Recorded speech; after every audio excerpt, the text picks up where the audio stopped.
அஸ்வினி நட்சத்திரத்துக்காக வச்சுக்குவோம். அவங்க தான் வந்து மேஷ ராசியில முதல் நட்சத்திரம். இவங்களுக்கு எதுவுமே வாழ்க்கையில முன்னேற்றம் இல்லை அப்படின்னு வச்சுக்குவோம். ஒரு உதாரணத்துக்கு சொல்றேன். நல்லா இருக்காங்க, நல்லா இல்லை, ஏதோ ஒன்று. ஆனால் நல்லா இருந்திருக்கும், சில நேரங்களில் கீழே இறங்கிக்கிட்டே இருக்கும்.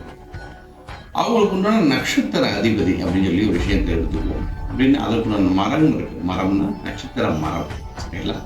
அதுக்குண்டான மரம் வந்து எட்டி மரம் சொல்லுவோம். அந்த எட்டி மரத்தை எங்கேயாவது தேடி பிடிச்சி வழிபட ஆரம்பிக்கும். வழிபட்டினாலே உங்களுக்கு தொட்டு வணங்கி இதுக்கு தண்ணி ஊற்றி அபிஷேகம் பண்ணாலே ரொம்ப விசேஷமா மாறுவீங்க. உங்களுக்கு காரிய சித்தி நடந்துகிட்டே இருக்கும், சரிங்களா? அதுக்கப்புறம் அதோட தலவிருஷம் எங்க இருக்குன்னு பார்த்து அந்த கோயிலுக்கு போயிட்டு வாங்க. அது ஒரு விஷயமா. இங்கே பிரபஞ்சமன பெருமாள் திருக்கோயிலில் எட்டி மரம் இருக்கு. ஒவ்வொரு நட்சத்திரத்துக்கும் முதல் பாதத்துல இருந்து 4 பாதத்து வரைக்கும் எல்லா மரங்களும் இருக்கு. இங்கேயே வந்து வழிபடலாம். மதுரையில் இருக்கவங்க, மதுரை ஏர்போர்ட் இருக்கு.